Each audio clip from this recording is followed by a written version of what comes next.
So hey anime fans. The series name is What If Naruto Got Harem with Tsunade? So let's start the series. The silver-haired, highly skilled ninja sighed and said, back at last. He was still concerned about the boy's condition. He wasn't a doctor, but someone with a thunder power hole in their body should probably get medical attention. He used his free hand to scratch at the back of his gravity-defying hair while using his other arm to carry the blonde genin over his shoulder. Though he felt bad for not getting to the scene sooner, he thought that the attack he taught his former student ended the deathmatch, even when pitted against the windball power. He sighed again without realizing it and walked towards the hospital. The fifth headmaster would not be pleased with this, and it would somehow be his fault.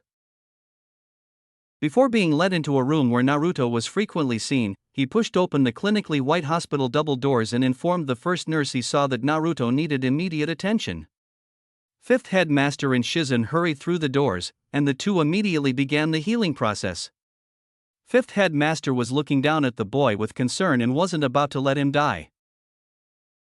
The Nine Tails core energy quickly helped the healing spirit art. Even though he was sealed away, he wasn't going to accept death without a fight, and the wound started to heal quickly. Eventually, all that was left was for the nurses to apply bandages, which took a long time because Naruto was severely injured. Fifth headmaster grunted at the discomfort the boy was in, and that damn Uchiha was going to pay. The following day, the blonde woke up with a sore body and looked around to see where he was. He expected to be dead or lying at his battleground, but for some reason, he wasn't shocked to find the hospital's bleached white walls and the bandages covering his body. Naruto sighed and glanced around the room to make sure he was alone. He hoped to find out who had brought him back from the Valley of the End so he could at least give them credit. His extremely talented ninja instructor entered the room through the sliding door and took a seat in the visitor's chair.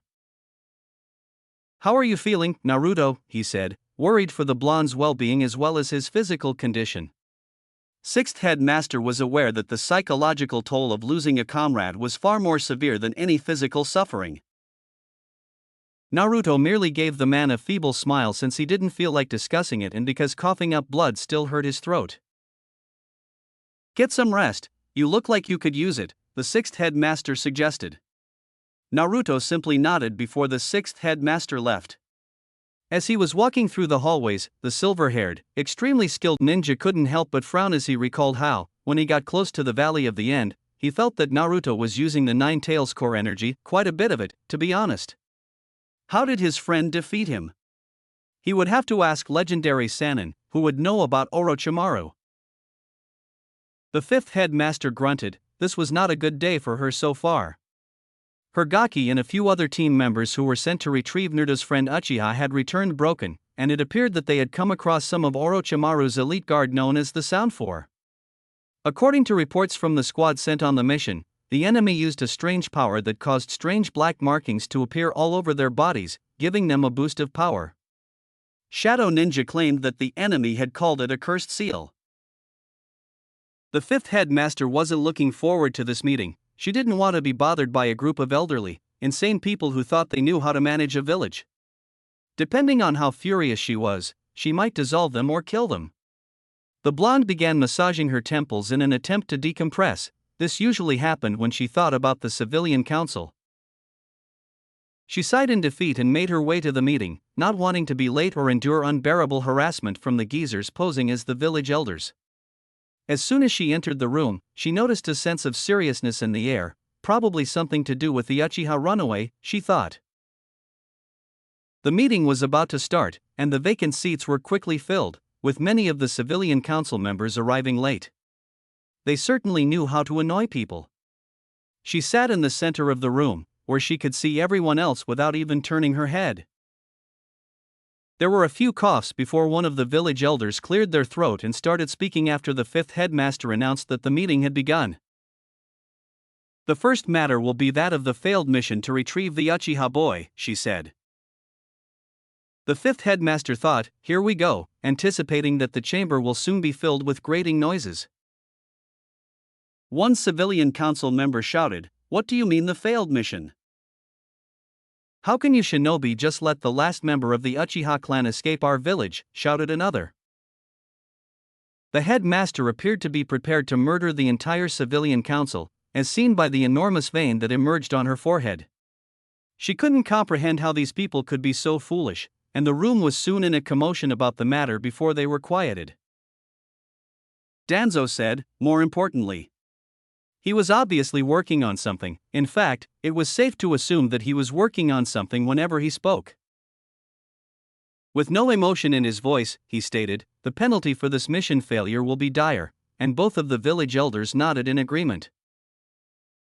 As far as the council are concerned, each of the squad members completed their mission successfully in defeating the enemy they were given to them during the mission. However, one of the members of the squad failed, resulting in the loss of the Uchiha, he said.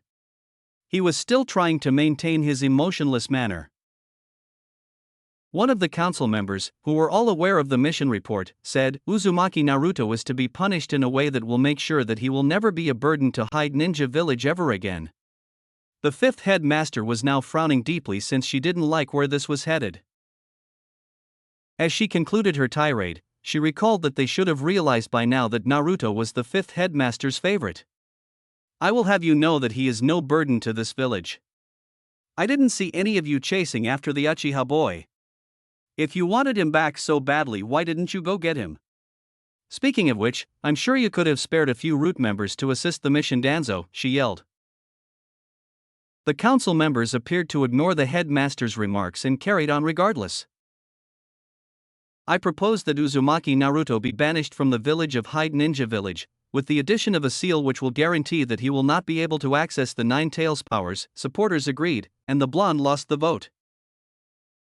One participant said, it is agreed. The fifth headmaster became alarmed, deciding that she could not stand by and watch Naruto go into exile. There must be something I can do to stop these senile old bats. I thought, she said. When the headmaster said, with no family ties to the village Naruto Uzumaki is to be. His eyes opened abruptly. That's it. I can save him in this way. She felt a sudden sense of confidence in her concept. Fine, you leave me no other option. The council members abruptly turned to face the headmaster, unsure of what to do next. Maybe she would finally consent to banish the blonde. She exhaled and said, with Uzumaki Naruto having no current parent or guardian, and as the headmaster of Hyde Ninja Village, noting that she was unsure of the Gaki's reaction to the news but that it was preferable to his banishment and that she had always thought of him in that manner.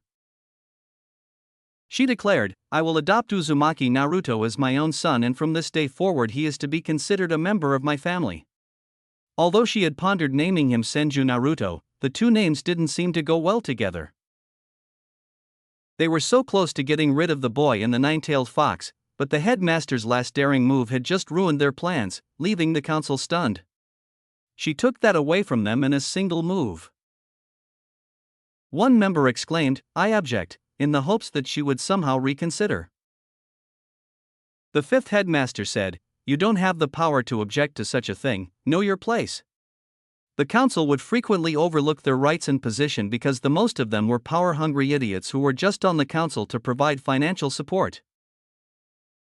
Danzo sighed. He was aware of the council's and the headmaster's rights and power, and he had to use them to his advantage, taking advantage of every weakness in the system to gain some advantage for himself. Despite his intentions, the man was no fool when it came to politics and war.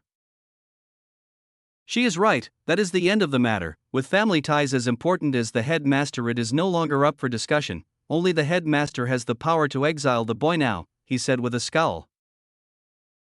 After defeating the council and reportedly having a new son, the fifth headmaster grinned and adjourned the meeting, heading straight for the hospital.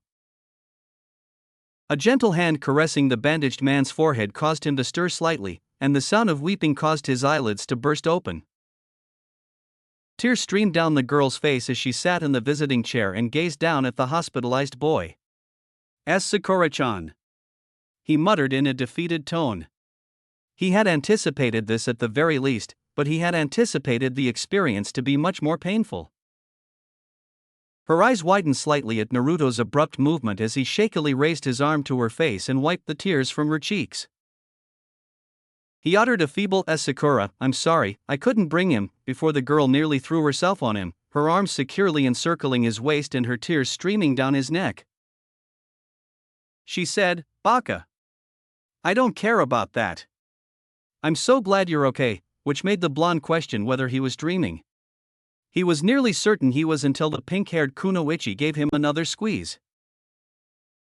He muttered, but what about SAS-? Before she interjected.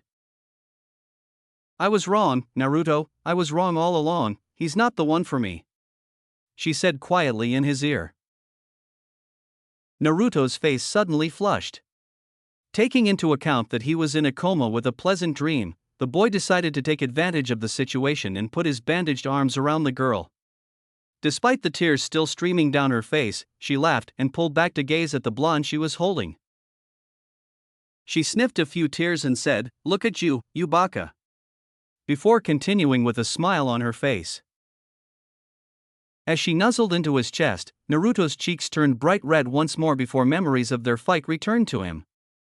"I bet you held back, didn't you? I know you would never want to seriously hurt him, besides how else could he have beaten my Naruto-kun," she murmured. A flashback. Naruto. NRDO friend. Wind ball power / thunder power. With pain in his eyes as the attack tore away at the skin on his hand, causing blood to surface, Naruto looked down at the two blasts colliding, the wind ball power spinning straight through the thunder power, causing the lightning to spiral around the sphere. Naruto winced at the sight and tried to push the blast away from the two of them. A blast of light swept across their battlefield as Naruto's friend, realizing that this was his only chance to win, pushed back using all of the core energy granted to him by the level 2 cursed seal, navigating the wind ball power straight into Naruto's body and tearing a clean hole in his flesh. Back to his original self, Naruto's friend glanced down at the blonde, who was panting heavily, before grinning. The blonde had spared him from the blast and caused his own demise, but the blast would have most likely killed him. He glanced down at Naruto one last time before deciding to spare his life on a whim. End of flashback. He turned to face the cherry blossom girl who was crying out to him, "Naruto-kun? Naruto-kun?" He asked, somewhat bewildered, "Sakura-chan," as his battle-related thoughts came to an end when he realized he was in the hospital. She worriedly remarked, "Don't scare me like that. What were you thinking about?" Sakura understood it was about his fight with his Naruto friend, but she hoped the memories weren't too painful, especially because Naruto friend had the red eye power. She was aware of how devastating Jin spirit art could be. He seemed to be in a daze as he said, "I couldn't do it. I couldn't hit him with it." She began to panic at the blonde's behavior and exclaimed, "Couldn't do what? What's wrong, Naruto-kun?" How could he tell her? Naruto scowled and then glanced over her shoulder at the white tiles, which suddenly caught his attention. He said in agony, "My wind ball power was pushing back his thunder power, but if I hit him with it, he would have died as soon as it hit him. If I kept going, it would have gone straight through his heart." However, there was nothing else he could have done to save his best friend's life or ensure the mission's success. Sakura merely grinned and gave him a closer hug in an attempt to comfort him. She laughed at the idea of a furious teen yelling at Naruto for killing the mission objective. "Well, he'd be no use to anyone dead, would he? I'm sure the squad would be angry if they worked so hard to bring him back only for you to kill him," she replied. She nuzzled against his chest as a warm sensation swept over her, and he relaxed into her embrace, drawing her closer to relieve the strain on his poor wrapped arms. "Thanks, Sakura-chan," he whispered. Though the idea of his several attempts to take her out made her laugh, she thought, "I can't believe I ignored this for so long. I wish I could have just said yes the first time he asked me on a date." Sakura was suddenly out of Naruto's arms and sitting upright in the visiting chair as the door suddenly opened, and the two turned to see who it was. The woman in front of her would murder her if she believed that she was making Naruto uncomfortable when he was still recovering. The headmaster grinned at the girl and said, "It's good to see you, Sakura. Would you mind if I talked to Naruto alone?" Sakura could tell by the tone that it wasn't really a question and that she had to depart. "Hi, fifth headmaster-sama," Sakura answered, then bowed slightly.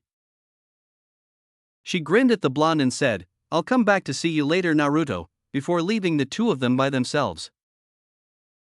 What's up? A fifth headmaster signaled Naruto to stop before he could say anything more. She told the blonde, the council were planning to have you exiled from Hyde Ninja Village, and as his eyes widened and grief overcame him, he turned his head away from the current headmaster and clenched his fists. But, she murmured, capturing his attention at once as his eyes gleamed with optimism. Well, let's just say. She sighed, this wasn't as simple as she had anticipated. She rubbed the back of her head and said, well. She was having a lot of trouble with this one. Before she lost her courage, she uttered the brief words, well. I kinda adopted you, and now you're my son. Yeshishishishsh, he said, getting out of his hospital bed to sit upright and look at the headmaster as if she were insane. Are you serious? He said, unsure whether this was her ultimate retaliation for all the times he had referred to her as Bachan. Whether it wasn't funny. The fifth headmaster became anxious because she knew he wouldn't handle it well and that he would never be able to consider her as a mother. She ought to have mentioned herself as a guardian or something similar. Yes, Naruto, I'm serious, she answered, a little depressed by how he had taken the news. She was initially perplexed when she felt two bandaged arms suddenly encircle her and nearly drag her onto the hospital bed, but she soon realized that tears were streaming down her neck where the boy was nuzzling her. Okay-san. He muttered between sobs, his face marred by floods of joy as he sobbed into her neck. Almost immediately, he relaxed into it after feeling a pair of arms reciprocate his embrace. When she heard him call her Okay-san, the fifth headmaster couldn't help but smile and shed a few tears. She let go of him and gently helped him lie down in the bed again. He looked up at her with a broad smile on his face. Now that she was seated in the visiting chair on his right, he turned to face her. He sniffed, I can't believe it. And laughed in between sobbing, I have a family. I'm actually going to have a family.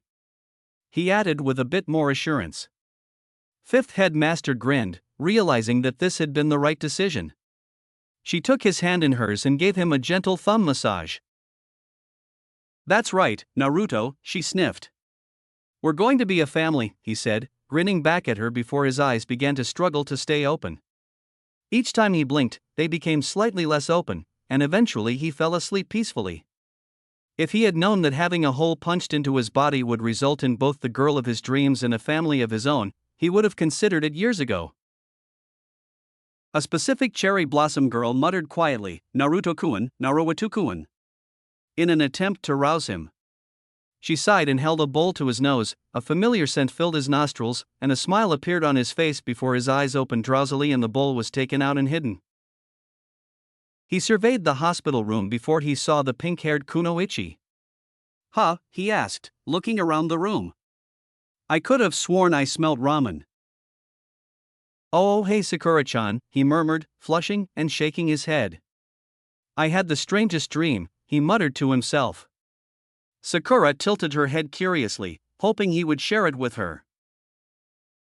She joined him on the bed and hugged him, prepared to employ the puppy dog eyes if needed, after realizing he was not going to tell her. Pleasey Naruto-kun, she pouted.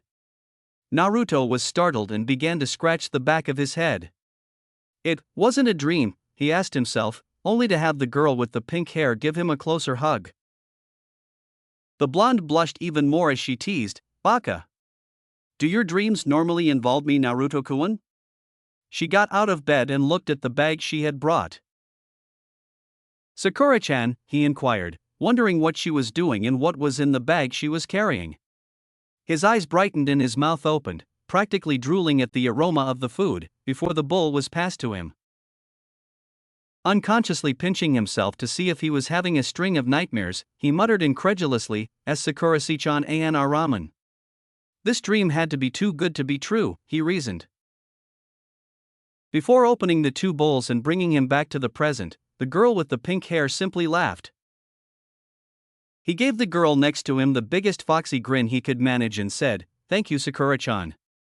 However, instead of eating as usual, he chose to eat slowly so that he could talk to Sakura, which shocked her.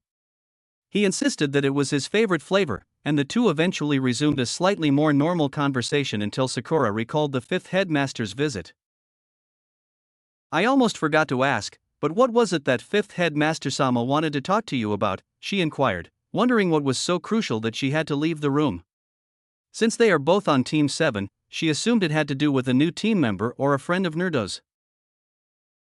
The blonde abruptly sprung to his feet, his eyes wide as though he had just awoken from a bad dream.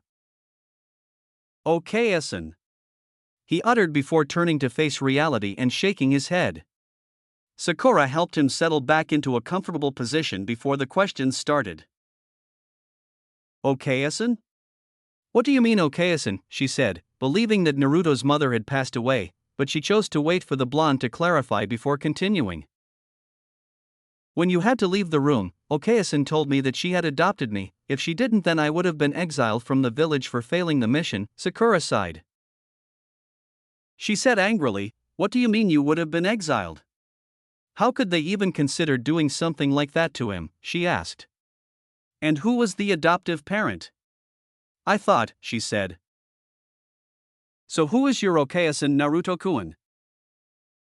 He grinned broadly and continued, "Fifth headmaster is my okay-san," thinking Sakura would be taken aback.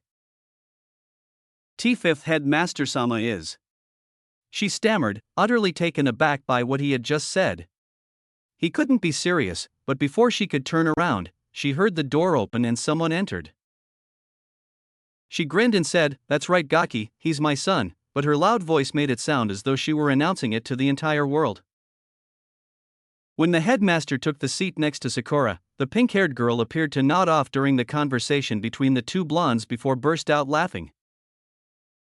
The fifth headmaster challenged the girl to do something inappropriate by asking, "What's so funny?" "Well, it's just that you two look pretty similar, you really do look like a family," she said, continuing to smile at the two. Fifth headmaster glanced at the boy in bed and then glanced at her reflection in the hospital mirror before blushing slightly. She was taken aback, to put it mildly, by the fact that they did share some features. "Of course we look like a family. We are a family, aren't we, Naruto-kun?" she asked, turning to face the hospitalized blonde who simply grinned at the two. Fifth headmaster grinned and then sighed. After realizing what she had said, she lifted the boy out of bed and told Sakura to bring a wheelchair in the hopes that they wouldn't notice how much she sounded like a mother. "Well, Naruto, you have to receive some Senju blood from me so that we are officially blood relatives, otherwise we won't be classed as a real family and they could still take you away from me," she said. Before long, Naruto was being wheeled through the hospital's corridors to the blood transplant area, where they abruptly stopped. The fifth headmaster said, "Okay, Sakura, you are to leave until Naruto is finished with the blood transplant." As the cherry blossom turned to go, she felt a hand grab her wrist, and Naruto turned to face her. He pleaded with the woman who was now a part of his family, "Please don't make her go, okay-san." The fifth headmaster sighed, thinking that it would be too simple for her son to persuade her to let Sakura stay. He better not ask for everything like that or I'm screwed, she thought. All right, she thought, but I'll have my own little victory. She turned to Sakura and grinned menacingly. Well, of course your girlfriend can stay, Naruto-kun. I didn't think you would miss her so much, she stated naively to the blonde, causing their faces to flush bright red. Even though he didn't mind Sakura being his girlfriend, he screamed, "Okay-san." Before the three entered the room, she told Sakura, "Well, come on then." The fifth headmaster took a seat in the chair in the center of the room, and Shizen came over with a needle to draw the necessary blood sample. After a few tests that Naruto didn't fully comprehend were completed, he turned to the new needle that Shizen had brought, and as if on cue, Sakura wheeled him into the center of the room so Shizen could start. After testing Naruto a few times and determining that everything had gone according to plan, the three were about to leave when one of the machines began to beep, warning the four people in the room that something was wrong. Suddenly, fifth headmaster became alarmed and hurried to the machine to see what was wrong. She turned back to Naruto, who now had a terrified expression on his face, after noticing that the blood sample of Uzumaki, and secretly Namikaze, which had been mixed with Senju, was beginning to change. He hurriedly asked, "What is it, Okayasan? Is something wrong?" in the hopes that nothing had gone wrong. Since the Senju blood had already been incorporated into his body, it couldn't be a positive indication if the sample had gone wrong. Shizen gently stated, "Your blood has mutated, Naruto-kun," wanting to avoid making the youngster even more anxious than he already was. She turned to face fifth headmaster, who she hoped would clarify the situation. "Naruto, your blood has changed, and soon the change is going to happen in your body," she replied coolly. "Is he going to be alright?" Sakura inquired, worried about the boy's safety because she had just won him back and wouldn't allow him to be snatched from her so easily. The fifth headmaster examined the completed mutation product and performed a number of tests on the new blood sample. She said in disbelief, "Impossible. This is..." Shizen joined in the worry, asking, "What is it, fifth headmaster-sama?" Sakura clasped his hand in hers as Naruto silently hoped it wasn't anything serious. The headmaster abruptly pulled out an old book and quickly skimmed through several pages before turning back to face the blood sample. In an attempt to maintain her composure, she remarked, "Naruto, your blood is changing. The blood that it is changing into is that of the Sage of Six Paths." However, this was a significant development. After going back to the boy, who was staring at her with wide eyes, she turned back to the book and continued reading. "Of course. Naruto. Did Naruto friend's blood at any time come in contact with your own?" Naruto was contemplating while holding his hand to his chin when it abruptly returned to him and, of course, made contact. He calmly remarked, "Yeah, his hand was bleeding a lot when he punched the hole in me," not really realizing what was happening. Sakura was now gripping his hand more forcefully than before, and he was certain that it would break soon. Since the Uzumaki clan's blood isn't as thick as that of the genuine Senju clan, it appears that your blood has been mutating since then. Therefore, when I added my blood, the process must have been finished." Everyone in the room was shocked when Naruto suddenly clutched at his head and cried out in agony. "Hurry! Since we have no idea how long this will take, we must get him back to his room." Before racing down the hallway in his wheelchair, she uttered those words. He had stopped gripping his head and appeared to have lost consciousness, but his breathing was erratic and he appeared to have a fever. She gingerly moved him into his bed and checked to make sure he was comfortable. The fifth headmaster grabbed one of his hands and covered it with two of her own, refusing to release go. "Gaki, you must persevere, you can get through this. Remember that we are a family," she sobbed onto his hand as Sakura and Shizen sat quietly, staring at the boy with agonized eyes. The room fell silent as the three of them focused on the blonde, who was tossing and turning in bed, occasionally grunting in agony. Even though it was getting late, the three were determined to stay by the boy's side for hours.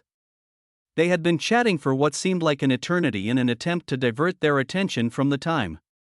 Fifth headmaster would occasionally squeeze one of their hands in the hopes of getting a response, and Sakura kissed the boy's forehead in the hopes that he would wake up after Shizen and fifth headmaster had been pulled out by an ANBU member.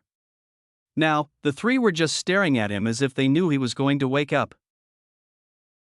He then tossed and turned before groaning and slowly opening his eyes. His body hurt all over because his blood didn't mutate every day, and he had never experienced anything like it.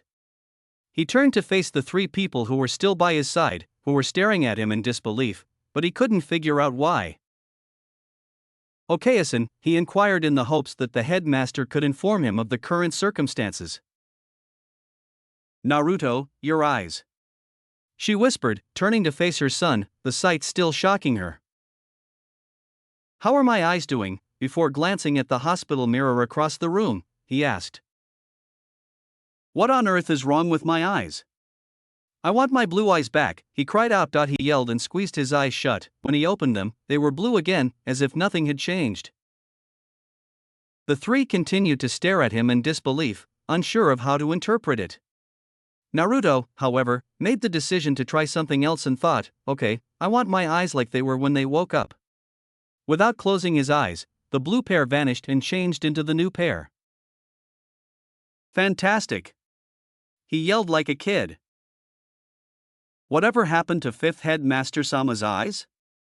Is it comparable to having red eye power? Sakura inquired in the hopes that the headmaster would clarify everything to the room's inhabitants once more.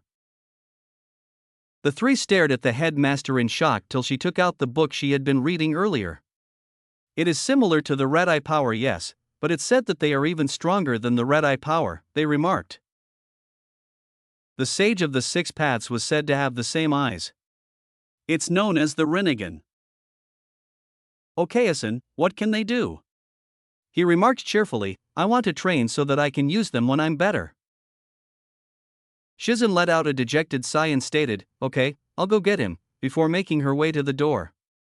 The sixth headmaster would be able to tell you more about it than I would, the fifth headmaster said. Shizen-chan, wait. Would you please bring me some food? Naruto yelled at her, the hospital food is really bad. The fifth headmaster sighed and replied, it's okay, I'll go get you something. Besides, a mother should know what food her son likes, smiling. Oh, and you had some ramen earlier, she told him, anticipating a fight. He began arguing with himself, saying, I really feel like eating a curry of some sort. Beef or chicken, chicken or beef. Why don't you order the chicken, Naruto-kun? You had a beef with your ramen. He nodded in agreement as the cherry blossom advised removing him from his disagreement. Sakura, what do you want to have with your curry? She inquired. Before her stomach growled loudly, she hung her head and murmured, I'm not really hungry. Chicken, please. He nodded to her and became blue once more. Oh, and Naruto, turn your eyes blue before I leave, she said. People walking in to see the legendary Rinnegan might cause a commotion, she said. The fifth headmaster laughed and left the two alone together in the hospital room. She sat on the bed and embraced the blonde after realizing that the headmaster was far away. I was so anxious, he took her close to him and gave her a hug, giving her a soft squeeze to reassure her that everything was all right, as she nestled against his chest. Sakura-chan, why did you claim not to be hungry when in fact you were? I don't understand, he inquired inquisitively. The girl with the pink hair laughed nervously at first, but she quickly realized he wasn't kidding after all she told him. She murmured in a dejected tone, well, my figure isn't exactly the greatest. As she felt another pressure and glanced up at the blonde. Well, I was kind of worried earlier when you jumped on me, you were so light it was kind of weird, and when I hug you I can feel that you're really thin. He stated in the hopes that she wasn't unhappy. Is it truly that awful? Disappointed, she said. He blushed deeply and said, Sakura-chan, I love you more than anything. But he also remarked, but I think it's a little unhealthy. In the hopes that she wouldn't be offended because a woman's weight may occasionally be a sensitive topic. She had recently lost a significant amount of weight, so she thought, wow, he must really be concerned. She nodded in agreement, saying, it's okay, Naruto-kun, I understand, it means a lot that you care enough to tell me that you're worried about me. Wait, he said he loved me, she said, pausing for a moment as her mind processed the information. To Naruto's astonishment, she suddenly screamed with excitement and gave him a tight hug. Naruto-kun, do you mean it? Are you truly in love with me? Still onto him for dear life, she said. He gently caressed the pink hair that framed her face and said, of course I mean it, Sakura-chan. I've always loved you. Sakura leaned in toward him, and Naruto followed her movements as their noses brushed and their lips got closer to locking in what would be their first kiss. Sakura looked him in the eyes, and he looked back at her, sapphire meeting emerald. Chicken time, the blonde had kicked open the door when she saw the ideal opportunity to enter, and the headmaster yelled as she did so. Ah, that's too bad, you two nearly had your first kiss, she said, laughing as the two flushed. She sat down before giving them their food, wondering why it was taking her assistant so long since Shizen hadn't returned. When the fifth headmaster heard the courteous knock on the already open door, he turned to see that her assistant had finally brought in the silver-haired, extremely talented ninja sixth headmaster. He then smiled his signature eye before straying into the room. Shizen had given him all the information before the two of them left for the hospital, but when he looked at Naruto, he became a little confused. His eyes were blue as usual. He coughed nervously before saying his customary yo, but he was still staring at Naruto, who was now eating, and wondering whether he had been tricked. He noticed that Naruto's eyes were normal, which may have been a setup for an effort to take off his mask. In his typical tone, he said, "Well, it looks like whatever happened to Naruto's eyes has blown over. They look perfectly normal to me." The hospitalized man now scratched his head and appeared rather perplexed. "Are you saying that they appear typical, 6th Headmaster Sensei?" After 5th Headmaster had stated that he would be able to tell them more about the Rinnegan, he asked the highly skilled ninja, while everyone else in the room waited for his response. He looked back at the boy, who was obviously perplexed by the entire situation, and continued, "Well, your eyes look perfectly normal at the moment, until Naruto understood and triggered the Rinnegan." The fact that Naruto actually possessed the Rinnegan stunned him a little. He wouldn't have believed it if he hadn't seen it with his own eyes. Unbelievable, so just like the red eye power, it can be activated or deactivated at will, he muttered. "What can you tell us about Sensei, the chief master of the Rinnegan 6th, Sakura chirped as she turned to see the expert ninja, and Shizen was equally fascinated as she had never seen the Rinnegan before.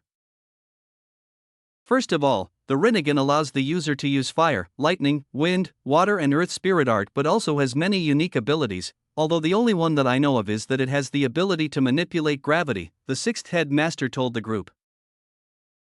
Control gravity? Hoping for more clarification, Naruto inquired. It has the ability to repel or attract objects. The move to repel things is called Shinra Tensei, if I'm not mistaken, the 6th headmaster confirmed. Naruto sighed, realizing that he would likely need to undergo extensive training to make these methods effective. Similar to the red eye power, another Rinnegan talent is the capacity to perceive core energy. Why don't you give it a try, Naruto? The highly talented ninja in the mask remarked. Naruto nodded and activated his Rinnegan, only to look back at them and realize that he could actually see core energy. Even though he felt the impulse to attempt something out of the blue, he raised his hand and gave it a close look before pointing it at the door, only to get amused smiles from the people in the room. He said, "Shinra Tensei," with little expectation, but as soon as he finished speaking, an unseen force exploded and struck the door. Once the dust settled, a large hole appeared where the door had been. "Gaki, what the devil was that?" The blonde was perplexed as the 5th headmaster yelled at her. "What? He mentioned it could repel things, so all I wanted to do was open the door." "Don't blow them up," he struck back before a drop of perspiration trickled down the 6th headmaster's head. "I guess something as simple as that would require a lot more control, Naruto, but still it is amazing that you were able to use the technique to that extent on the first time." A man who appeared to be in his mid-50s, with long white hair and wearing green robes with a scarlet topcoat, glanced into the room as they heard footsteps approaching down the corridor. "I've heard that you're experiencing Rinnegan issues. The legendary Sannin is here, so don't be afraid," as he announced himself to the group. "Sennin," Naruto joyfully exclaimed, destroying the man's moment. "Why are you in this place?" Sakura wondered who the man was, but Shizen bowed and 5th headmaster had a knowing look on her face, suggesting that he would arrive. He asked, glad to see his godfather again. "Of course, to train my beloved pupil." The chamber was shocked when the legendary Sannin added, "Besides, I've had experience in training someone with the Rinnegan," in a cheerful tone before becoming somewhat serious. The 6th headmaster, however, nodded in a contemplative position. "This is a good opportunity, Naruto. Nuda friend will be training under a Sannin. It would be a good idea if you were to do the same." "Kid, what do you say?" The other Sannin in the room cut Naruto off before he could respond, saying, "Me, you, and some serious training for 3 years. "I refuse," she said to legendary Sannin. She had just given birth to a son, and she was determined not to let him leave for 3 years. She made this clear by holding Naruto's hand in her own, which he squeezed back before continuing. "Okay, Essen. This training will make me stronger. he said, trying his hardest not to beg her to let him go. He would miss Hyde Ninja Village and didn't like the thought of being separated from Sakura or her for 3 years, but training with legendary Sannin for that length of time would undoubtedly make him stronger.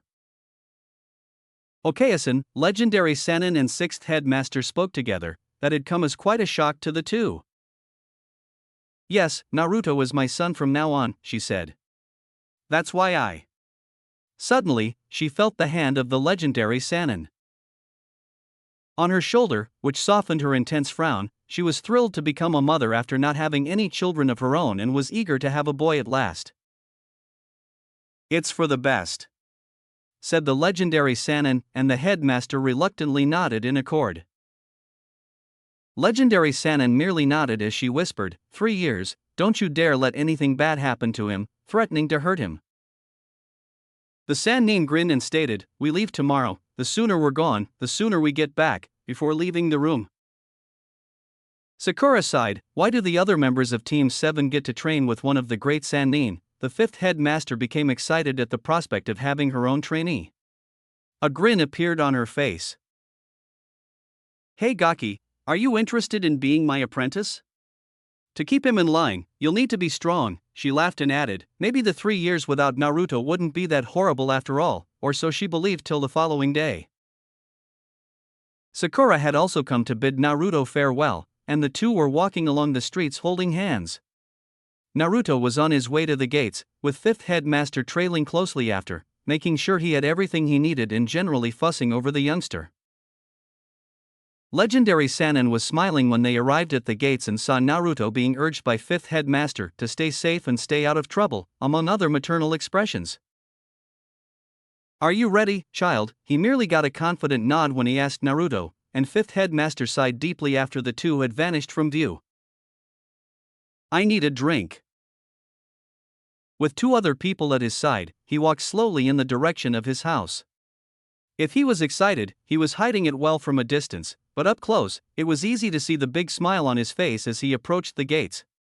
He now walked with a little more pride and appeared to take himself a little more seriously, if his attire was any indication. He wore a black open jacket with a thin dark orange trim around the shoulders and sleeves that, when zipped up, would completely conceal his neck, nearly touching his chin. The collar of the jacket was similar to the one he had previously worn, it was high and partially visible through the jacket. The necklace that fifth headmaster had given him was still proudly hung around his neck, with the pendant clearly visible. His pants had also changed, they were now dark gray, bordering on black, with a black holster on the left side that barely stood out from his pants. Finally, he was wearing standard black ninja sandals. He was eager to get home, so he and his companions accelerated a little. Fifth headmaster was at her breaking point. She pushed her chair away from the desk and left the office, hoping that the paperwork would magically disappear when she got back. She tried her hardest to finish it, as she did every day, but today she couldn't concentrate. It had been exactly 3 years. She sighed as she descended the stairs of the headmaster building and thought it would be a good idea to take a tour of Hyde Ninja Village to pass the time. She unknowingly visited all of his favorite spots, which only made it worse. People would wave at her in the street, and she would try her hardest to smile and wave, but today even that felt like hard work for the fifth headmaster. Suddenly, she saw a certain pink-haired Kunoichi, her diligent apprentice, to be exact, and decided to follow her with a mischievous grin, thinking that perhaps she would get some material for teasing. After following her apprentice for about 5 minutes, she realized she had stopped permanently. She was sitting on a stone bench near the main gate. So she knows too, huh? The fifth headmaster thought, a little taken aback, but then she remembered how well she had received his return the last time, and it became evident that the girl must have missed him as much as she did, well, maybe not that much. She glanced at the area just outside the gates with a glimmer of hope, and when she saw 3 figures, one of whom she recognized as legendary Sannin the Sannin, her eyes nearly dropped out of their sockets. The fifth headmaster immediately ran towards the gates, but she took advantage of her rank because it was the right thing to do, even though Sakura had just sprung up and was undoubtedly going to reach the gates first. Sakura, please take a seat again. Sakura turned in shock and muttered something under her breath as she ran towards the gates. She was afraid to defy the headmaster's orders, especially since she was his mother, but she didn't let it stop her excitement as she waited joyfully on the bench and watched the three figures enter the gate, one of whom she didn't recognize and wasn't happy about at all because that redhead was so attractive. Unfortunately for Sakura, though, the doubts came because it had been 3 years after all. As she took 2 more cautious steps in his direction, the 5th headmaster spoke the words Naruto. Barely above a whisper. She turned to face him, and he quickly met her gaze. His eyes brightened, and before she realized it, she was encircled by a set of arms. "Okay-san. I really missed you." With tears in her eyes and a grin on her face, the headmaster looked at the boy all grown up. He shouted as he pulled back to face her. "Look at you, I missed you too. You've grown taller, Gaki," she remarked, laughing. When Sakura heard him say, "Tayuya-chan, this is who I was telling you about, this is my mother," he grinned broadly at the redhead, and she assumed the worst. "Tayuya-chan," she asked herself, feeling depressed. "Hey, he never stops talking about you, so at least he won't cause me headaches now that he's back here." The headmaster's smile only widened when the redhead yelled. Sakura didn't seem to share Naruto's insane enthusiasm of leaping from person to meet them until he suddenly recognized her and hurried over to her. The redhead followed him, but only walked. The blonde took her hand as she reached Naruto's side and reassured her that everything was fine before going back to the cherry blossom, which now caused her heart to ache. "Sakura-chan. I felt like I was going to lose my mind because I missed you so much." He released Tayuya's hand and sat down next to her on the bench, saying, "Oh, this is Tayuya-chan by the way," with an unaware smile. He didn't know why she was wearing that pained expression. "Is Sakura-chan having trouble?" Still unsure, he asked. "Hey, that sound ninja from 3 years ago was you." Tayuya scratched the back of her head while Shadow Ninja spoke in a slightly elevated voice. "I apologize for almost killing you, but the curse mark kind of turned me into a complete bitch," she said, exposing her neck to demonstrate that the curse mark had indeed disappeared. How are we supposed to know that you're not here to gather information? Your curse seal mark could be covered up by makeup," asked the Shadow Ninja. Sakura whispered, "Naruto, why are you with this girl, do you dash," before being interrupted by Shadow Ninja. "How can we trust her? She's a sound ninja, which means she could be dangerous," he inquired.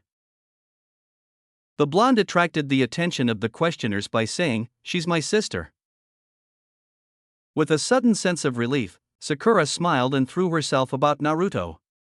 He smiled back and whispered to her, "I guess you missed me too, huh, Sakura-chan," but she nodded as her cheek touched his. Shadow Ninja acknowledged, "Well, I could honestly say I didn't see that coming, troublesome," before leaving the scene.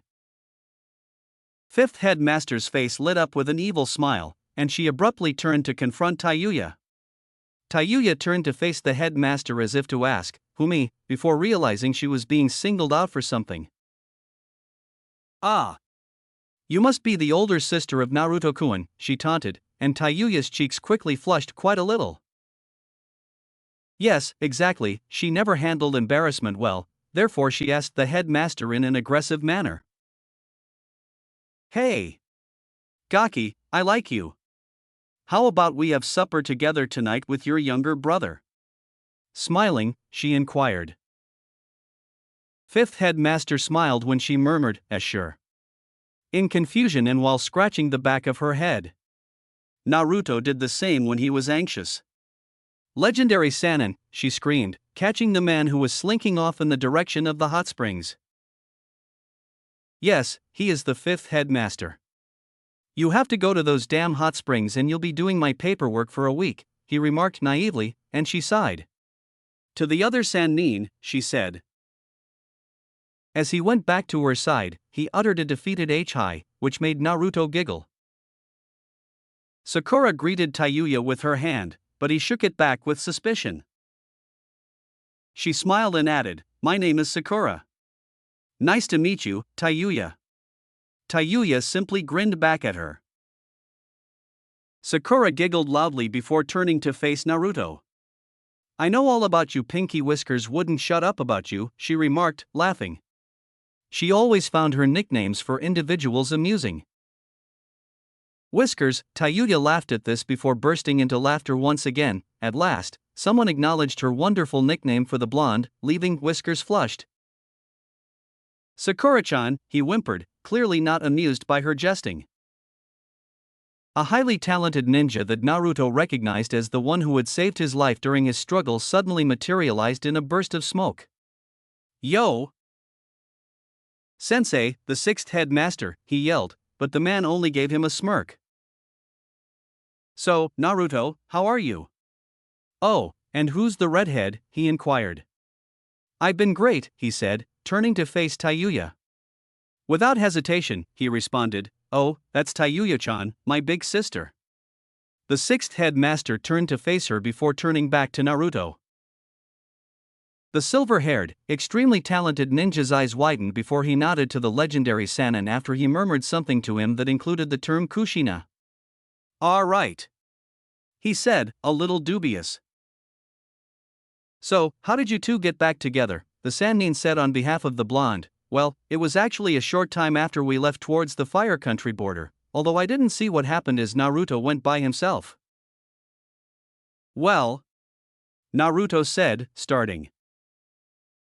A flashback. Do you sense that, Ero-sennin? With a hint of anxiety, he queried. Gaki, feel what? Incredulous at what the blonde was discussing, the Sannin asked. I have to go do something, I'm not sure what it is but I have to do it. Have you been struck in the head by anything? Legendary Sannin inquired, looking for any lumps on the boy's head. He shook his head after flinching out of the Sannin's hold. I swear I'll be back soon. As he leaped off into the distance, he said. Great, the damn Gaki has gone mad, crazy, bonkers, off the deep end, and I'm stuck with him for 3 years, sighed the legendary Sannin. Now that he was moving more quickly, Naruto reached a clearing where he found a red-haired girl caught beneath a tree. He swiftly created additional clones to assist him, and in no time at all, the massive tree was hauled away, and he delicately picked her up. Tayuya sighed contentedly, thank fuck for that, while Naruto simply smiled. I know this is a dumb question, but are you hurt? I hate that snake bastard, and that cursed seal mark made me feel angry all the time, the blonde asked, but to his astonishment, the redhead shook her head. I fully healed myself, at the cost of my cursed seal, good job too. What is your name? I'm Naruto Uzumaki. As respectfully as possible, he inquired. She said, Tayuya, just Tayuya. All right, Tayuya-chan. Let's leave this place, he exclaimed. So, where am I going?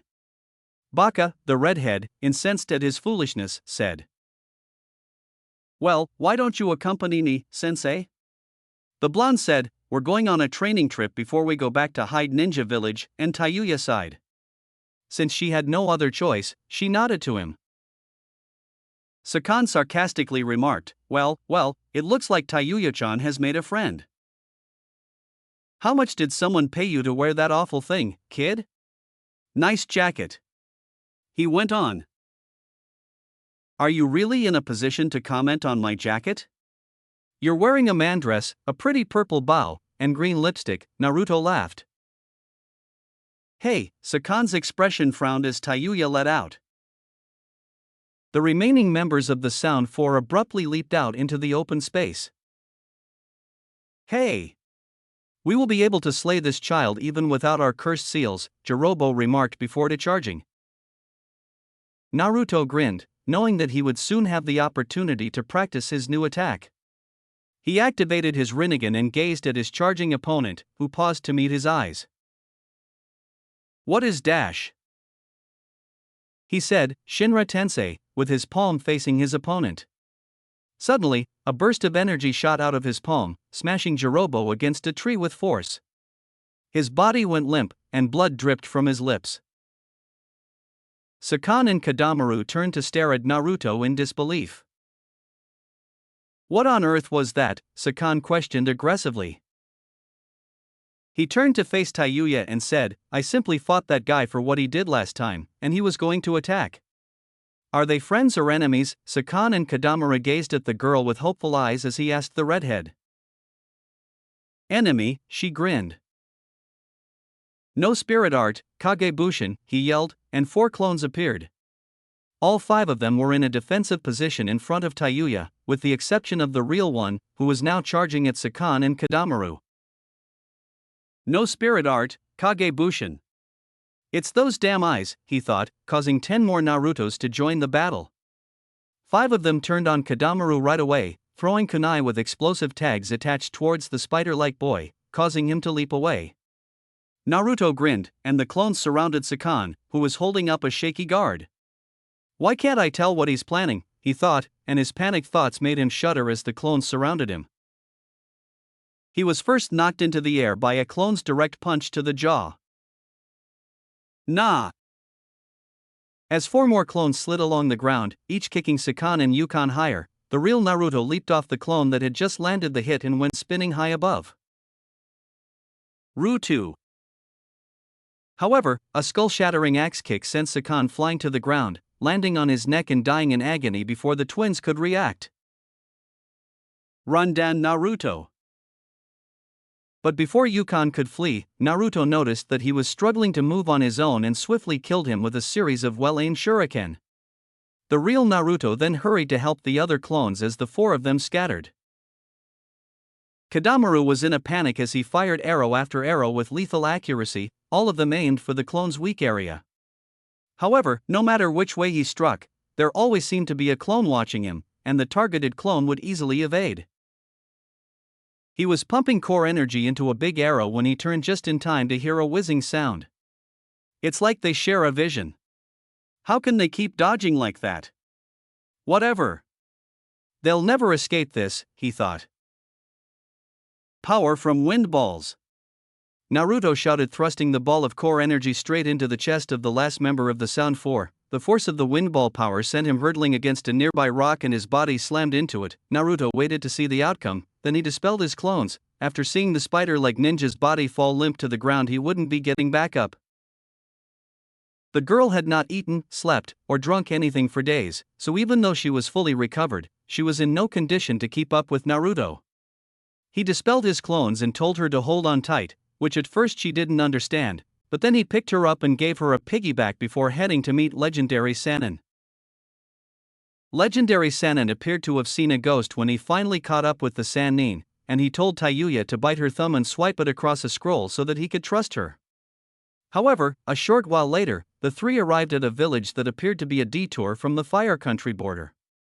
Legendary Sannin instructed the 2 to get some food and make reservations at a hotel, stating that Tayuya appeared to need rest. When Naruto inquired where Legendary Sannin was going, he simply replied, I need to test something. After eating and getting dressed, Legendary Sannin entered the room with a serious expression on his face, sat the 2 of them down in the hotel suite's living room, and sighed. The following day, Tayuya woke up sprawled across Naruto, insisting that sleeping alone was just plain strange, especially since she had shared a bed in the cramped conditions that Orochimaru provided them. He said, that blood sample I took yesterday. But before anyone could stop him, he went on. It was to confirm what I believed, and it turns out I was right, he said in a serious tone. Right about what? Sannin-sensei the legend, sensing the tone, Naruto questioned and addressed him by his proper title. Naruto. Tayuya is your older sister, he said. Naruto's eyes grew wide as he glanced at Tayuya, who had a similar expression on her face. When she heard what he had spoken, her mouth dropped to the ground. But he's blonde? Still perplexed, but glad to have some kind of family, she asked. The legendary Sannin spoke coolly, understanding that this was a delicate issue. Naruto's mother was a redhead, or should I say your mother? Naruto replied softly, Nei-chan, and then pulled her into his arms. He didn't give her a strong hug since he wasn't sure how she would react to his unexpected act of kindness. Nisan, she chuckled as she relaxed a bit and decided that calling him that felt right for some reason. You're my younger brother, then, she said, as he nodded. He joyfully remarked, I always wanted a sibling. Before departing the room, legendary Sanan remarked, well then, you kids have got a lot to catch up to do. I'll leave you to it. End of flashback. Legendary Sanan said, after that the two of them seemed to get on with each other pretty well, after Naruto had finished his rather lengthy story. Naruto, tomorrow you are to be tested by 6th headmaster, he will assess your improvement over the 3 years, said the 5th headmaster, to which the blonde nodded. But first let's go home, don't worry, all of your things have already been moved in, she said smiling.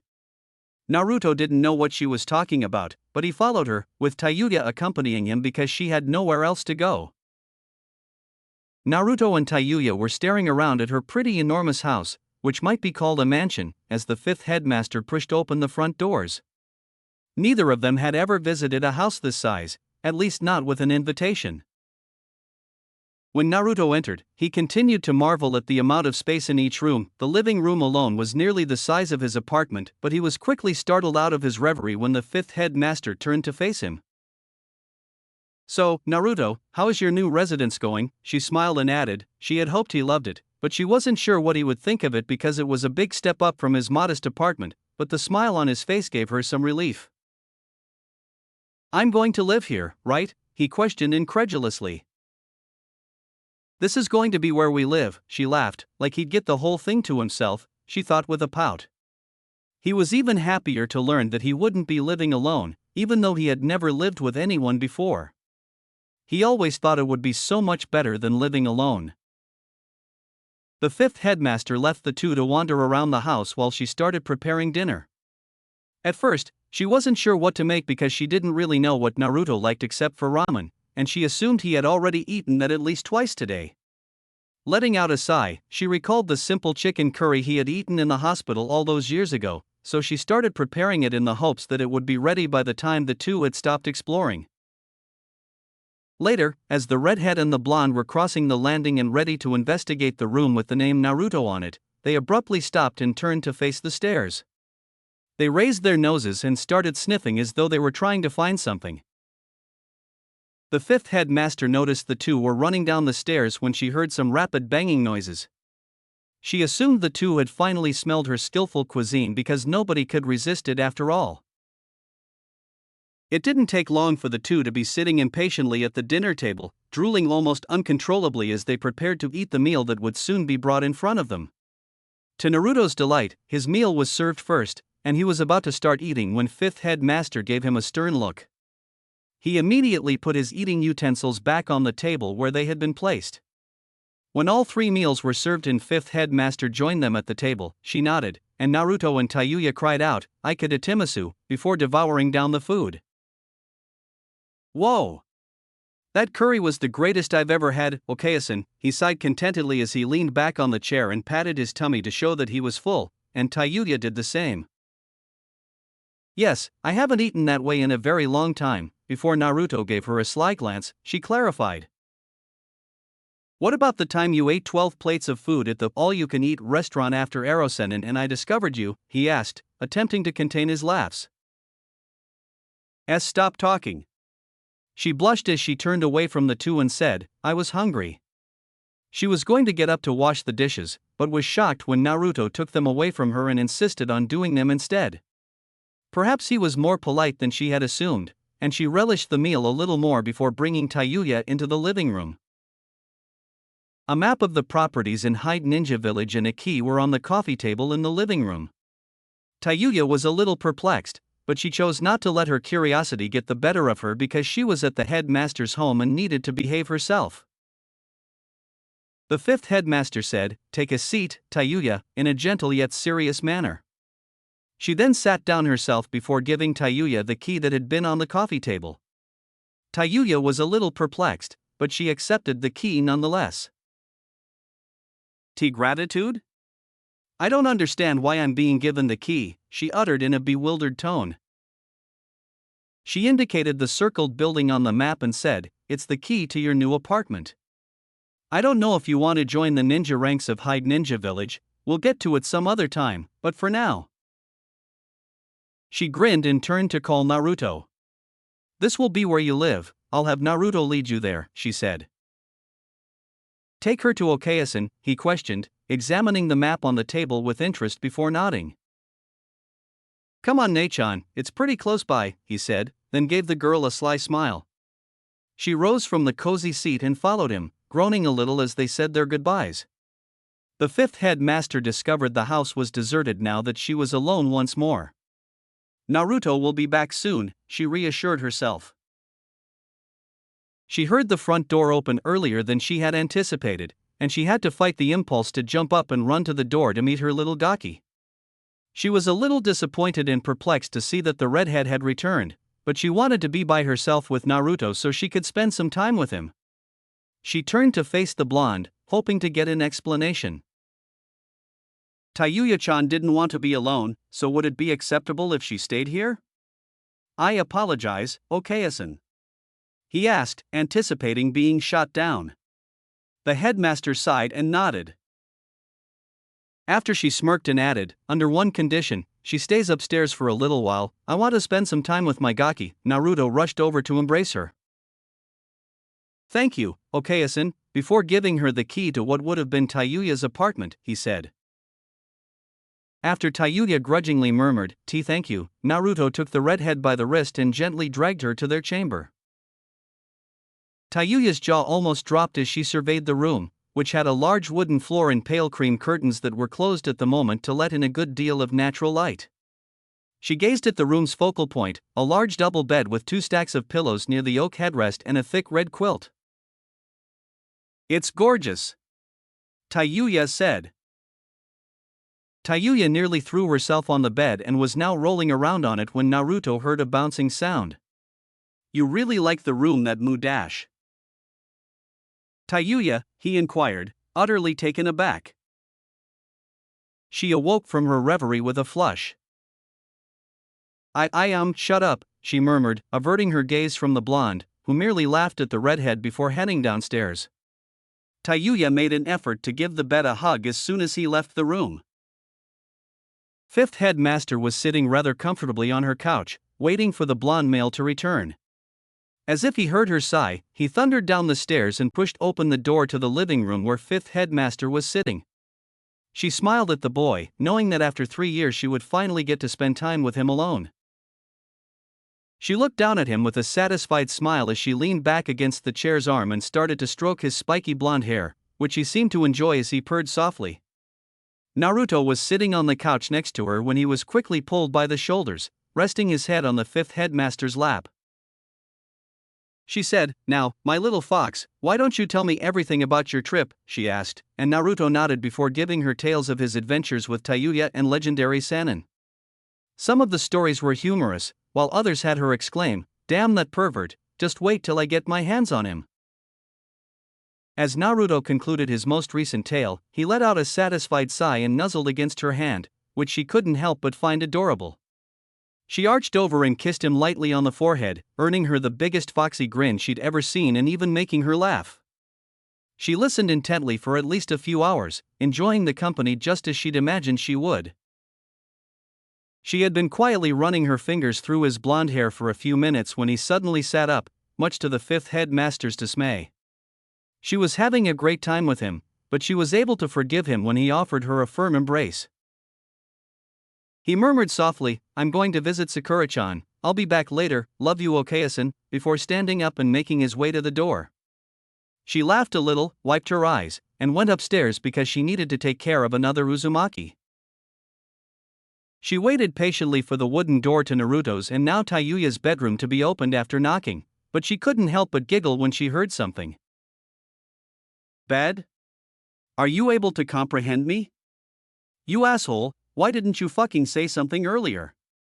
If you understand me, make that banging sound once more. When she heard Tayuya yell, her cunning side couldn't pass up the chance, so she banged on the door in the same way. I was aware of it.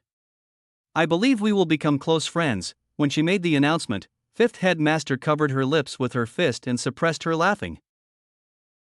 Are you in there, Tayuya? She asked politely before gently tapping on the door, creating a sound distinct from that of the bed. Oh, the fifth headmaster heard a thud as she yelled. The redhead said, "Damn wooden flooring," before speaking more softly. She then opened the door to let the fifth headmaster in, who was unable to maintain her innocent act any longer. "Don't go anywhere, bed, I'll be right back."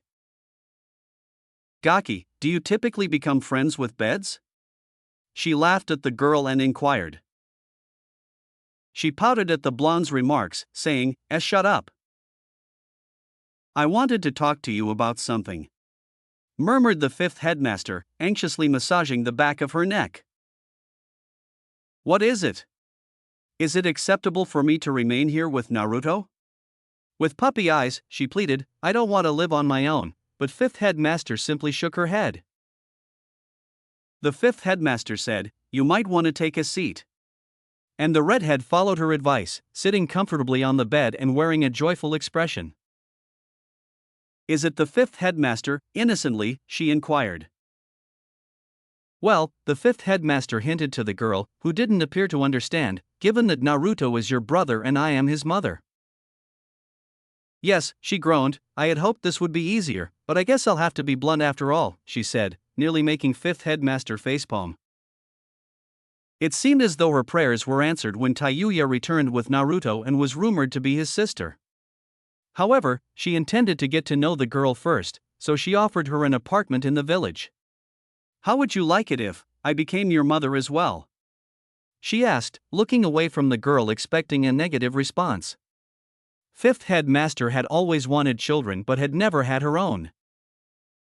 "As so I would get a mother?" Tayuya asked in silent shock, and fifth headmaster nodded slowly in response. She then felt arms encircle her and a head pressed against her chest. She accepted the embrace and gave it back, only to feel the redhead squeeze her. The two chose to keep quiet and savor the moment. After arriving at the hospital and seeing that he was on time, Naruto waited patiently in the waiting area beside the building's door, reasoning that it would be a pleasant surprise rather than seeing Sakura right now. Then he heard it. "Oh no. I'm so over this fucking hospital. I was supposed to have the entire day off on the day when Naruto returned. In each other's arms, we would go to the park and watch the sunset. This is not where I should be," she yelled angrily at herself, but more like she shouted it for everyone to hear. Naruto suppressed a flush of shame as some of the people laughed at him. When she was finally finished with her duty and eager to depart, she kicked open the coldly white double doors and noticed him sitting calmly in his chair. "Eep," she let out a squeal as she rushed to the blonde and threw herself on him. She was a little taken aback by the move, and it took him a few seconds to embrace her before he lifted her up bridal style and carried her out of the hospital. He glanced down at her beaming face as soon as they left the building, her head securely resting on his shoulder and her arms encircling his neck. He managed not to reveal that he had heard her say, "Hey, I thought we could go to the park and watch the sunset together, if you'd like, that is," he said. She nuzzled into his neck after reaching out to peck him on the cheek. She whispered to him, "That would be perfect." And he laughed, jumping toward the park. Naruto led them to a sizable hill with a lone cherry blossom tree perched atop it. From what he remembered, he had visited this location as a child, hidden from prying eyes, and it was ideal in his imagination. He sat down cautiously so as not to upset Sakura, and she was now sitting on his lap as he held her tightly, her head still perfectly resting on his shoulder as if they had been there the entire time. She whispered, "I'm glad you're back, Naruto-kun," as he caressed her smooth hair. Sakura-chan exhaled as though teasing herself for being foolish. "I'm glad to be back, Sakura-chan," he replied, kissing her lightly on the forehead before grinning happily. "With you being gone for so long, I thought you wouldn't feel the same," she whispered, tightening her hold on him out of concern that he could depart. Her eyes widened in disbelief as he whispered, "I don't feel the same, Sakura-chan," but he spoke again before the melancholy set in. He said, "Now I love you even more," as he drew nearer to her. Their lips were just a few inches apart when their cravings took over and they locked lips. They pulled apart as their lungs needed oxygen, and he held her in his arms while they watched the sunset exactly as she had desired. Even though this isn't finished, I figured I'd upload it because I'd been so sluggish with writing. Naruto sighed joyfully as he made his way home after kissing the girl of his dreams. He hoped he hadn't stayed out too long because he had promised Fifth Headmaster that he would return, even though he knew he had only been gone a few hours. He looked up at the sky and saw that it was just getting dark, so he knew it wasn't too late, but he still picked up his pace in case they were waiting for him. He stopped outside his new home's door and, hoping it wasn't locked, he squeezed the handle gently. To his delight, it opened, and he pushed it open to enter when he heard several loud bangs in quick succession. He closed the door behind him and turned around just in time to see a blur of red tackle him to the ground and start squeezing the life out of him. "You can't breathe, Titi Tayu." Before the crushing subsided slightly, he wheezed. Being a tomboy and all, Naruto didn't think Tayuya could squeal in such a girlish way. "Nichan. Nichan," Tayuya kept saying that till he eventually answered. As the redhead was expressing her delight, he remarked, "What is it, One-ichan? Please stop shaking me. I was adopted by the fifth headmaster. I will also have an Okasan." With joy, she exclaimed. Naruto pouted and spoke in a playful tone as he peered beyond her red hair to see a fifth headmaster standing by the stairs, grinning and observing the events. "Who said I was going to share her?" He laughed and gave his sister a strong embrace.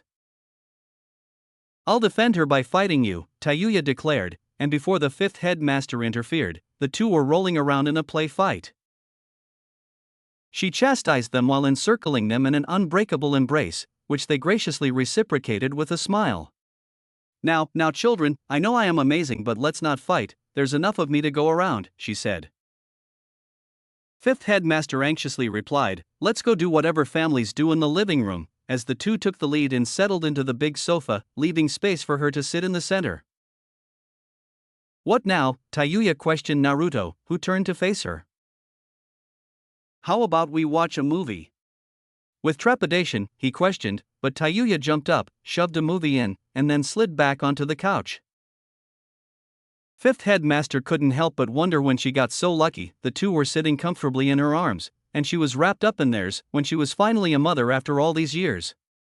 The three sat, enjoying each other's company, making idle talk, and frequently Naruto and Tayuya would start bickering playfully, making the entire event feel even more family-like. After the movie ended, she sighed because it was late and Naruto had an exam the next day. She wanted him to be at his best, so she told them to go to bed.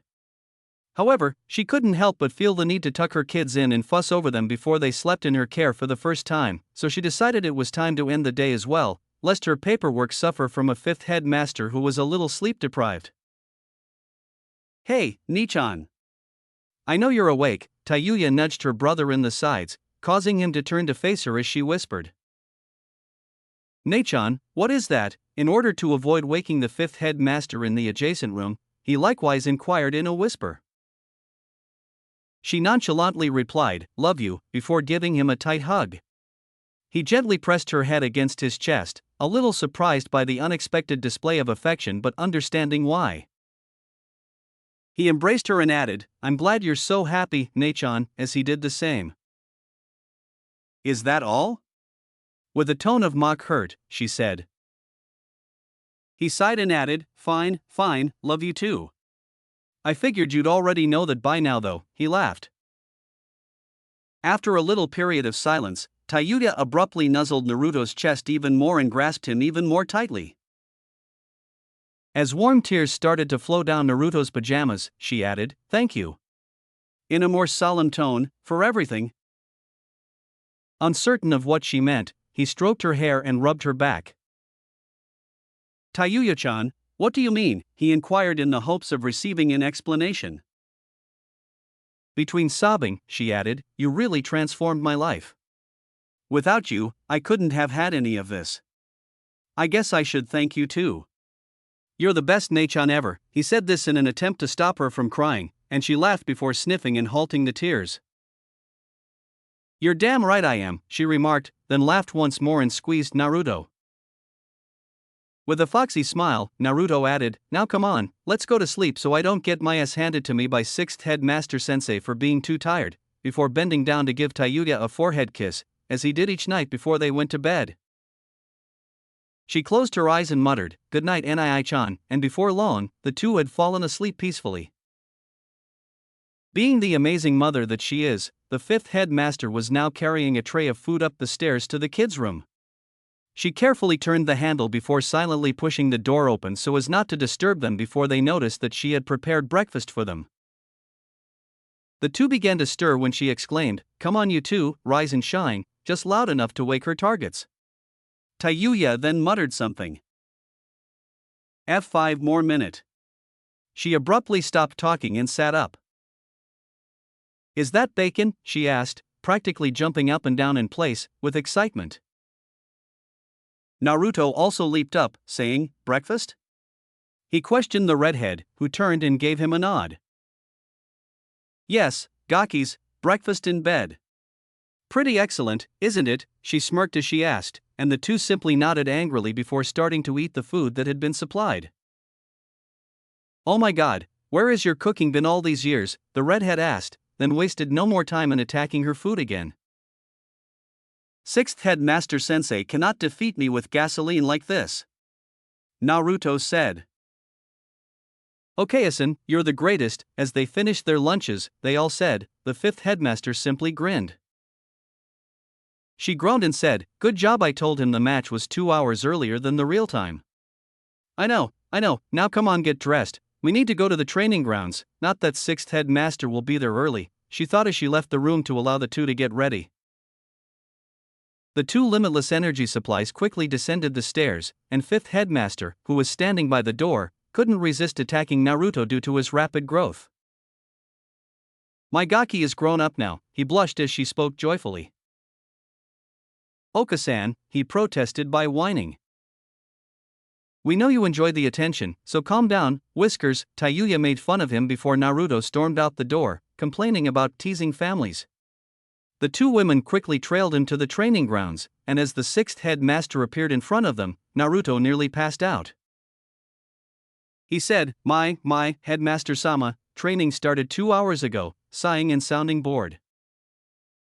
"Sorry, sixth headmaster, I got lost on the road of life. You see, this black cat crossed my path and well." Sixth headmaster responded, I get it, gesturing for her to stop with his palm. The legendary Sannin materialized in a cloud of smoke. "Oh my goodness. You should feel privileged to have the great, legendary Sannin bless you with his presence," he declared. "Nice try, old man, but this isn't the hot springs," and Tayuya grinned. Legendary Sannin's self-assured smile vanished from his face, and he appeared rather dejected. "What treachery! I thought we were buddies after allowing you to accompany us on our incredible training adventure," the legendary Sannin remarked, pretending to be depressed.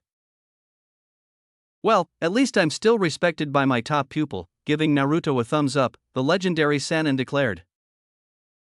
"Hey Arrow Sannin, tell me when you arrived." Legendary Sannin fell to the ground and started crying cartoon tears when Naruto inquired. "Hey! Don't worry, Arrow Sannin, he truly believes me.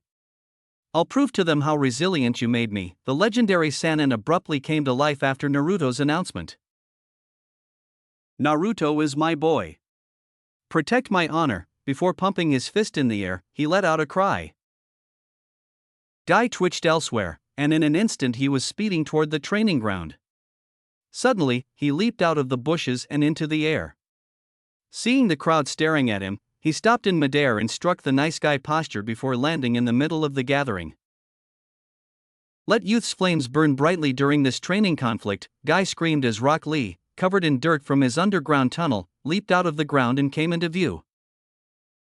Seeing the flames of youth glowing so fiercely at such an early hour is such an honor, he declared. "Lee, nice entrance." With an excessively loud voice, Guy yelled. "Many thanks, Guy-sensei." With an equally loud voice, Lee yelled. "Hey Lee." Guy-sensei. "Hey Lee."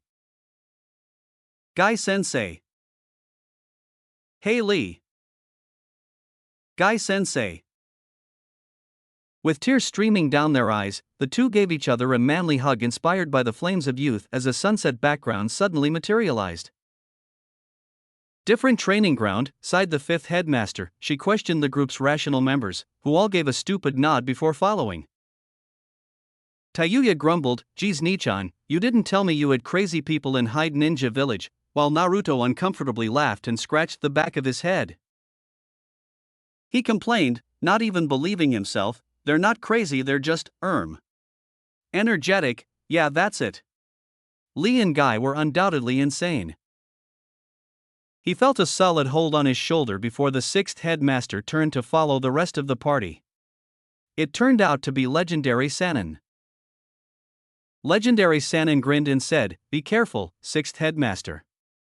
He removed his hand from the expert ninja's shoulder and turned to go meet up with the others, but sixth headmaster stopped him. Sixth headmaster smiled and said, "Don't worry Legendary Sannin, I won't hurt him too bad."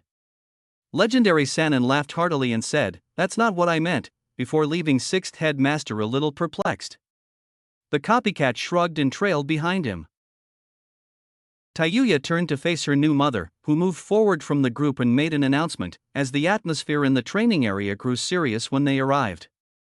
She scratched her head, wondering what the heck was wrong with these people. 1 minute they were so carefree, and suddenly they were deadly serious. "Today Naruto, not only will you be tested to see how well Legendary Sannin has trained you but will also decide your rank. From what I heard from 6th Headmaster you should have been around Chunin level or higher during the failed Naruto-friend retrieval mission," 5th Headmaster said in her tone of voice. The notion of that task made Naruto grind his teeth angrily. He had become distant from his Naruto friend, with whom he had previously met, and the Uchiha was not very pleased. A flashback. With his suppressed Rinnegan doing what little it could to prevent the Nine Tails core energy from exploding, Naruto hissed in a low tone, "Orochimaru." He calculated that without it, he would be in at least his three-tailed form, and that was just from glaring at the man. "Kukuku, it looks like failures stick together, Legendary Sannin," he uttered in a sickeningly enthusiastic tone that would make most people wince. The Legendary Sannin's core energy flared as he said, "Naruto friend Kuin, you have a visitor," before he laughed again. "We'll show you what us failures can do, just you wait Orochimaru," he thought as he stared down the other Sannin.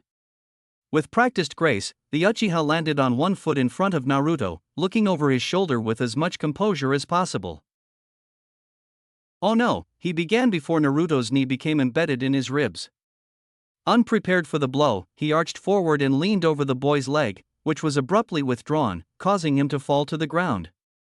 However, before he could enjoy this pleasure, a punishing roundhouse struck, boot meeting face as he was launched far past the now startled Orochimaru.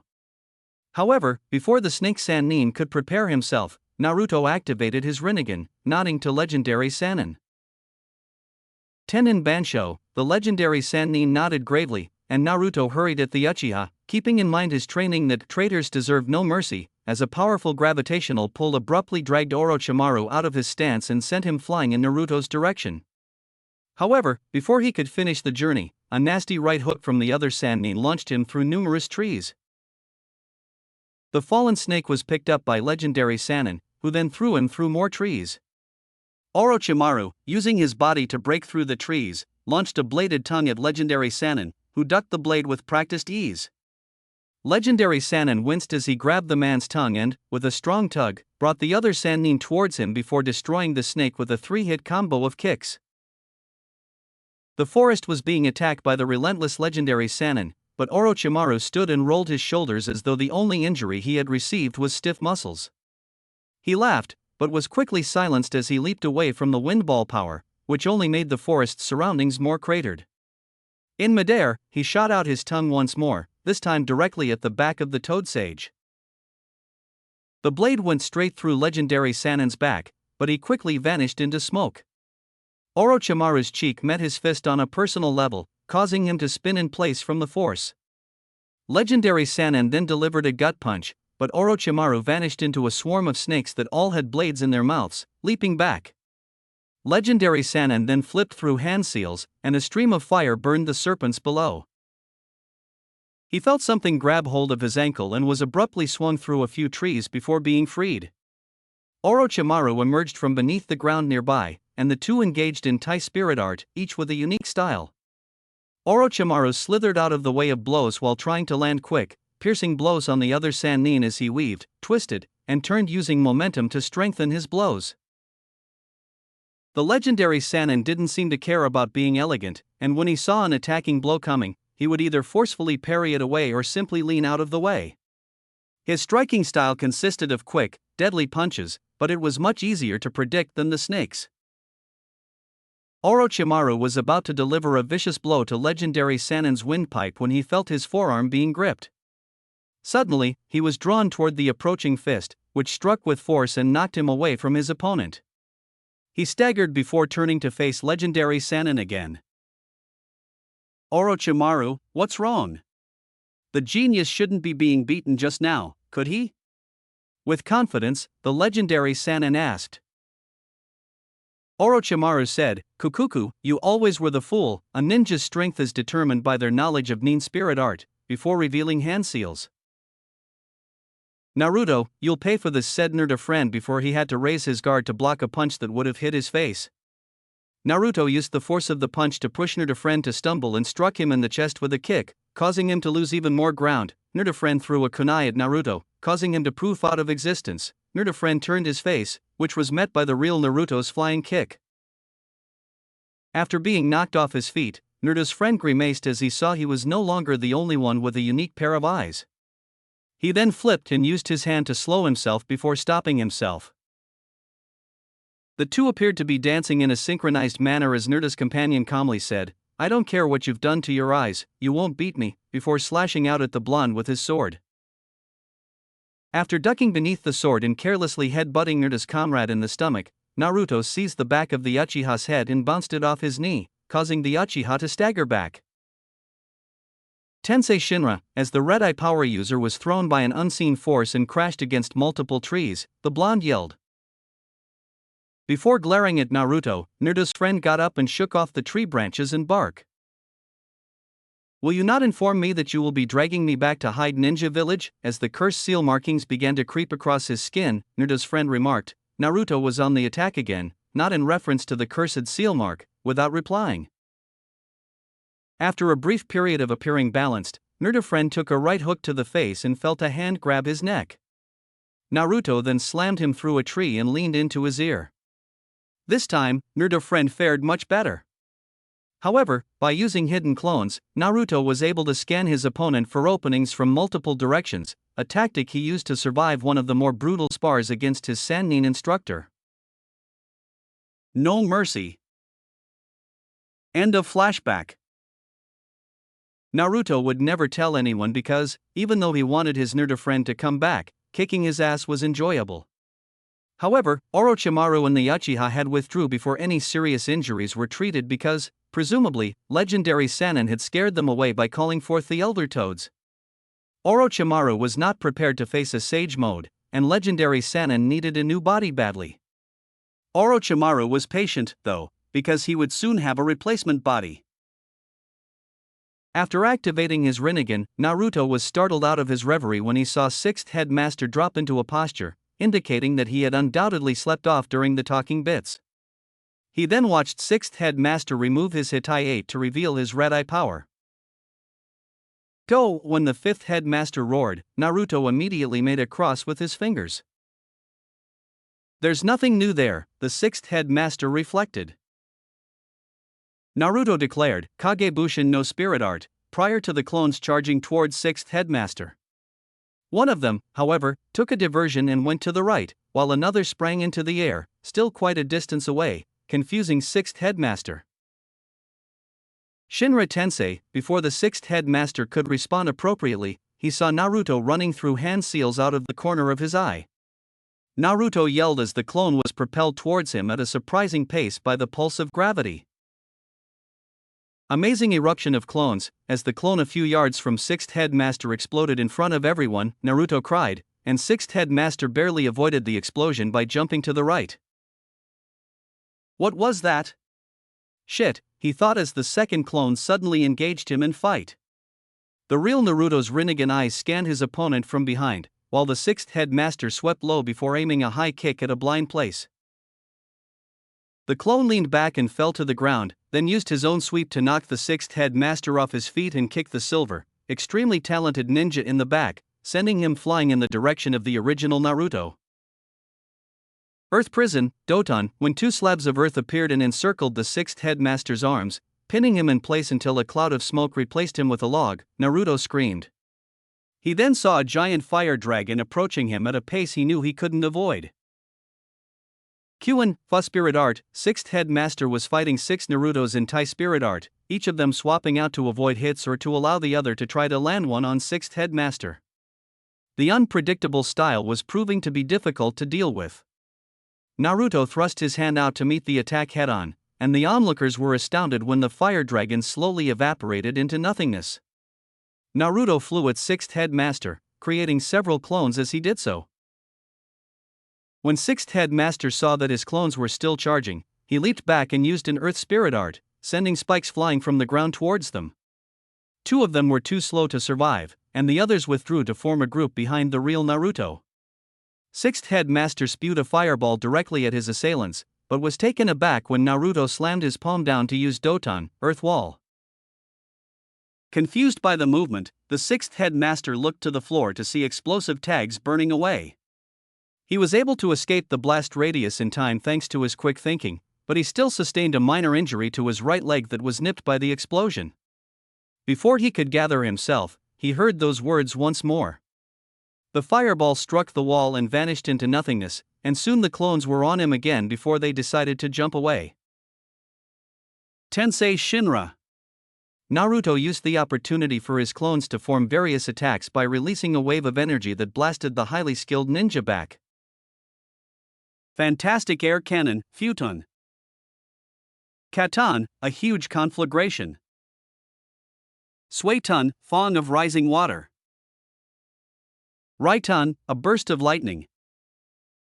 The use of 4 of the 5 elements in quick succession caused sixth headmaster to become enraged. The attacks combined to form 2 distinct attacks rather than 4. The fireball grew significantly larger when combined with the wind blast, and the 3 water bullets became charged with electricity. Both attacks were directed at sixth headmaster. Sixth headmaster threw down explosive tags as he leaped back into the nearby forest that encircled the training ground. As the attacks got closer, the tags detonated, temporarily halting the attack's progress and enabling sixth headmaster to move out of their way and launch his own attack. Suiton, Water Dragon Bullet. In order to prevent the attack, Naruto sacrificed 2 of the clones because he didn't want to use the absorption seal again because it would leave him with openings. Naruto didn't see the use of having just 1 clone, so he had it charge at sixth headmaster and explode, but not before throwing kunai with explosive tags in various directions behind its target. When the sixth headmaster turned to face the object behind him, Naruto was soaring through the air with a ball of core energy in his hand. He was kept on his feet to avoid the succession of explosions, but he was able to jump away from the final one and emerge unharmed. Power from wind balls. The sixth headmaster was thanking Kawarimi for the second time in the session when the sphere tore through his expert ninja jacket as if it didn't exist and smacked into his back. However, he quickly vanished into smoke.